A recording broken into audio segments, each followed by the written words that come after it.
Abusiani komo awo channel so aha AGH Protect Avenue. Quick one. Yombo imra a story na enya aksem koto akora. Chema Wontumi Exim Banglo no.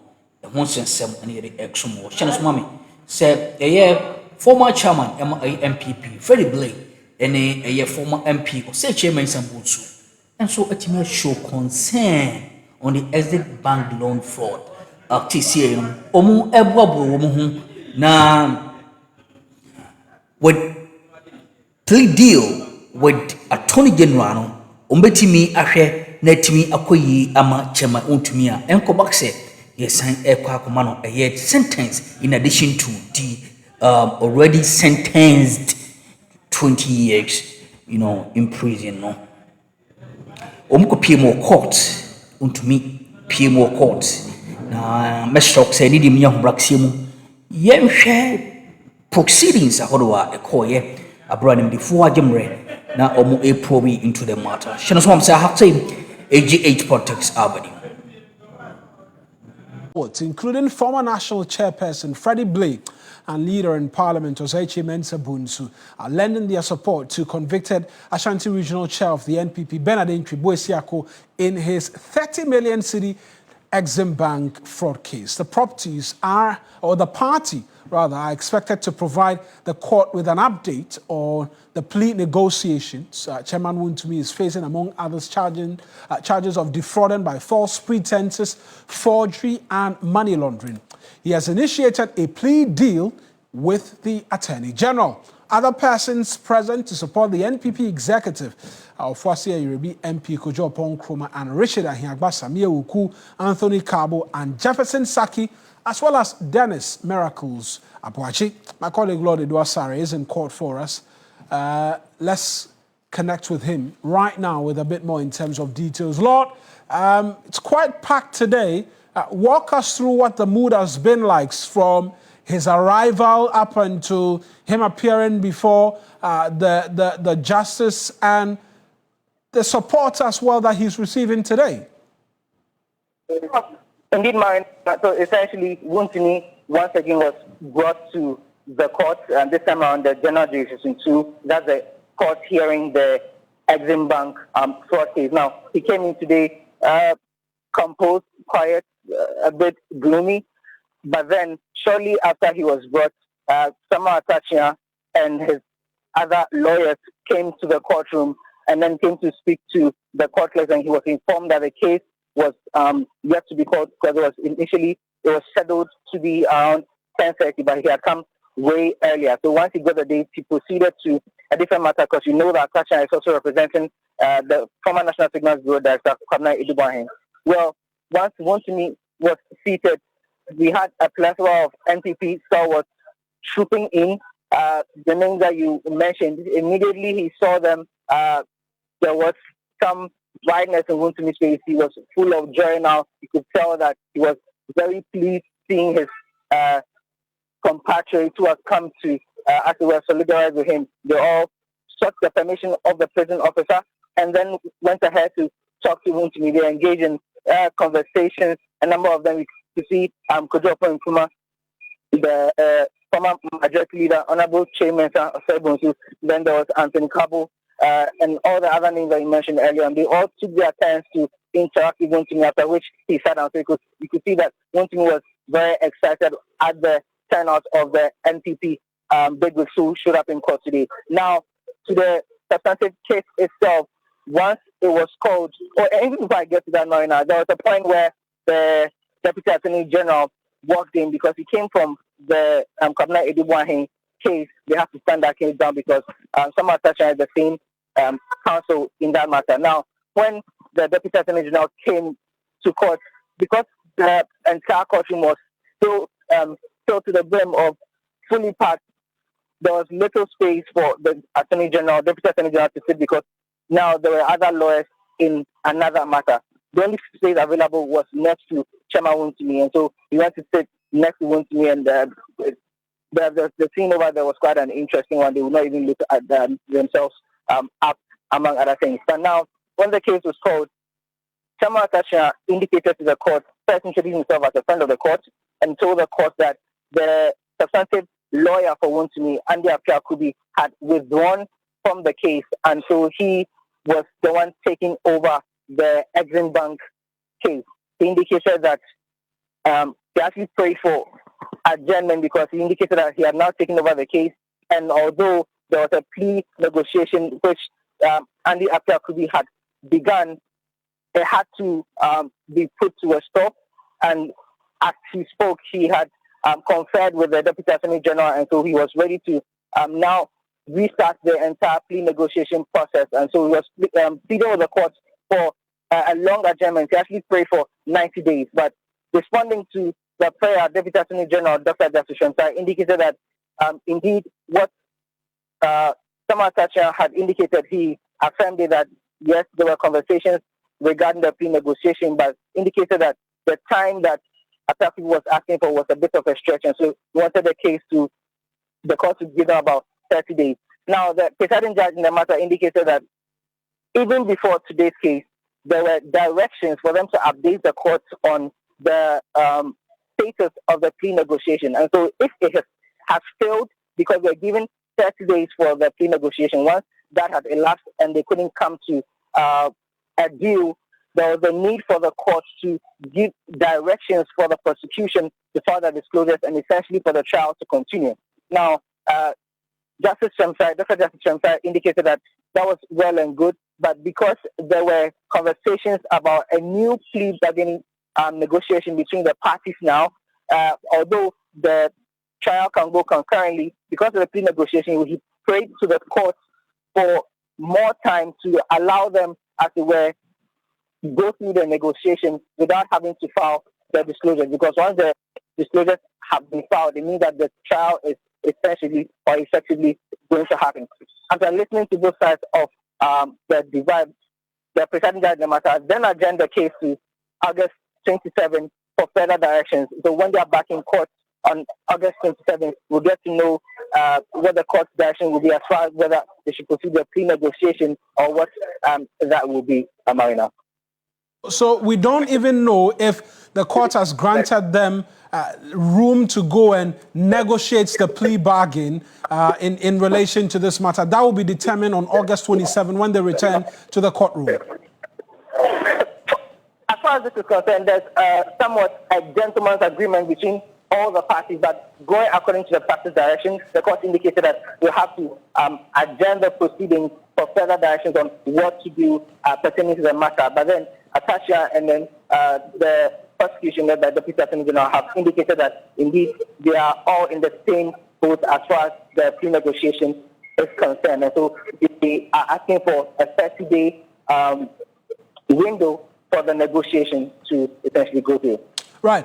Let's stay in the courts, still on matters relating to both councils, right? Because we know Samuel Atachian was in the former Signals Bureau boss's case. Was that put on hold to allow this proceed? And then I'll come to you on Hanan as well, because we know his wife has been filing an application seeking to leave the jurisdiction for their son's medical treatment. Indeed, Marina. So, like he indicated, Samuel Atachian is the lead counsel for the former National Signals Bureau director. Now, that case was slated for 9:30, and then Wontumis case was slated for 10:30. And so, once it was around 10, getting to 10:30, the substantive counsel in the matter, which is Samuel Atachian, he prayed with the court for the case to be stood down so that they can go to come for the Chairman Wontumi case. And so, once the case was done, then he proceeded to go back to the Edibuan case. So as we speak right now, Samuel Atachian and the Deputy Attorney General are back at the Edibuan court going through the prosecution's third witness being the Iyoko investigator, Frank Cromwell. He's being cross-examined by lawyer for the former National Signals Bureau director. On Hanan's wife now, she's filed an application. She's the second accused in that buffer stock saga, seeking to leave the jurisdiction for their child's medical attention. What more do we know about this, and how have prosecution as well been reacting to this latest application? Well, as far as that application is concerned, the hearing notice has been scheduled for tomorrow. But Marina, there's an interesting thing about it. There's been a circular signed by the Chief Justice because of the anniversary by the Supreme Court. All judges and essentially lawyers have been given the permission to absent themselves from the court. Now, all things equal, the court may not sit unless the presiding judge in the matter decides to seek permission from the Chief Justice to hear the matter. Because, for example, Marina, in a separate matter at the Criminal 4, where it is presided by Justice Audrey Kokuviti, there was a matter in court today regarding the SkyTrain project where the parties were supposed to file their defense, but they had failed to do so. And so she made further directions that although there's a matter happening, for which reason all courts are not supposed to sit, or judges are supposed to absent themselves, she has sought permission from the Chief Justice, and so from tomorrow she will sit. And so unless the ex-NAFCO boss's case, the presiding judge in the matter takes a similar route, all things equal, the case may not come off because of that circular which has been sent by the Chief Justice. The Chief Justice. Right. Lord, I appreciate those details there. That's Lord Edward Saris, my colleague, in court for us, helping us appreciate a number of developments, right? And so even with the SkyTrain matter, we're getting updates on that front as well, and we'll continue to provide you details of it for you here. But for now, we're going to take you into other matters, one that will significantly be of interest to you as well, Kamini.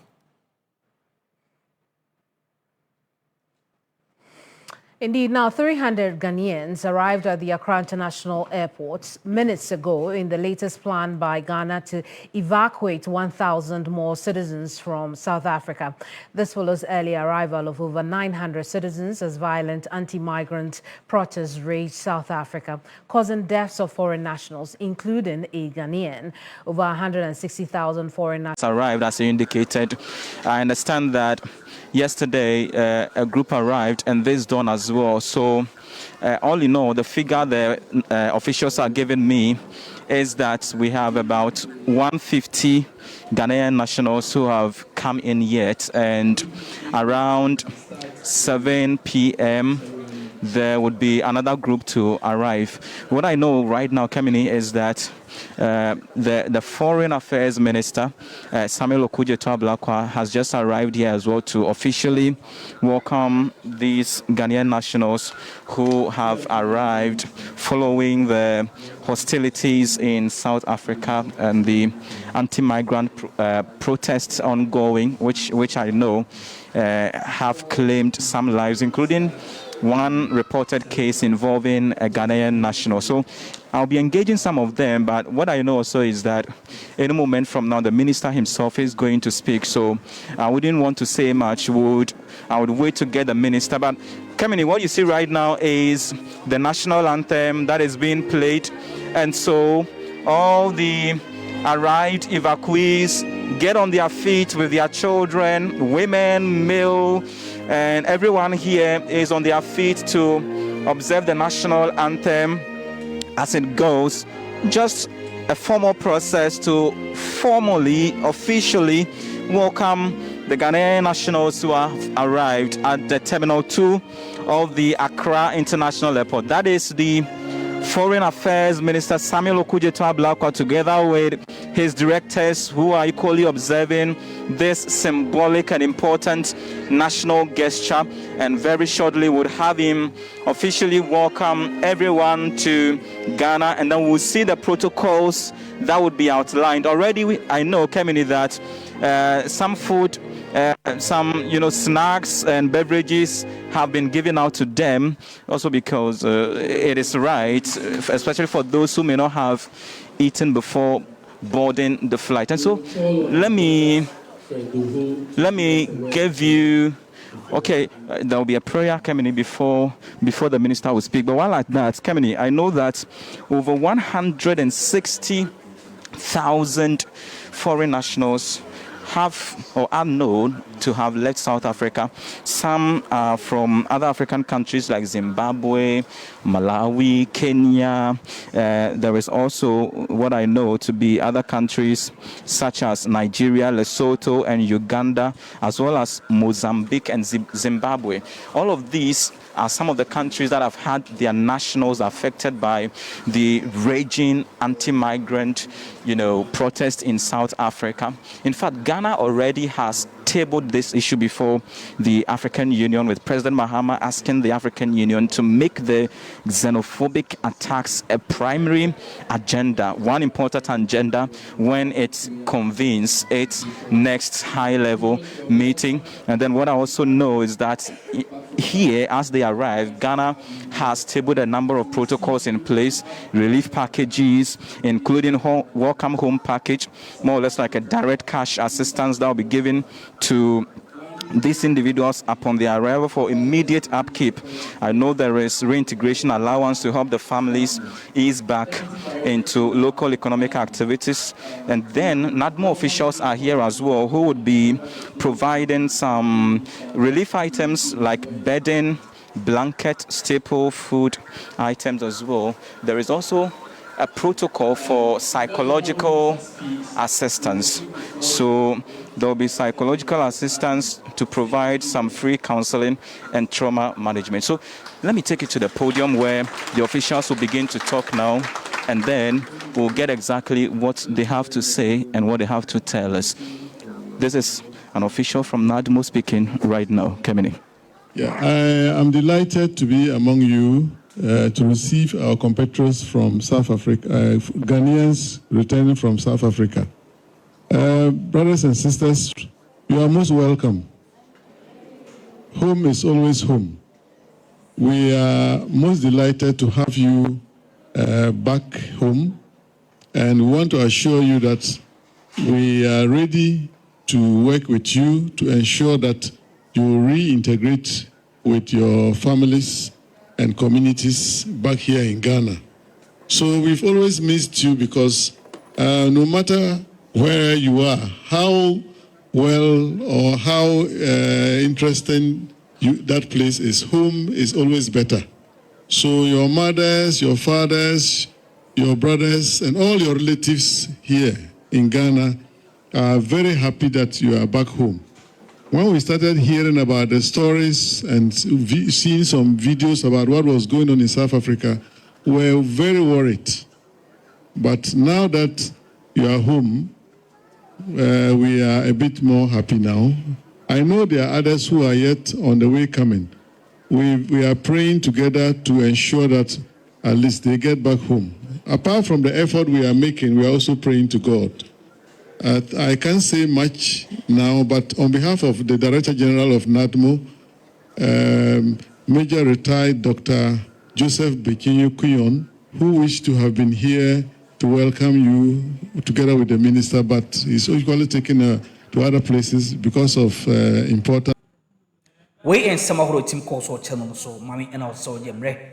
That's the body in the Dumbi Rumini. Only the Bishia na Yasumo.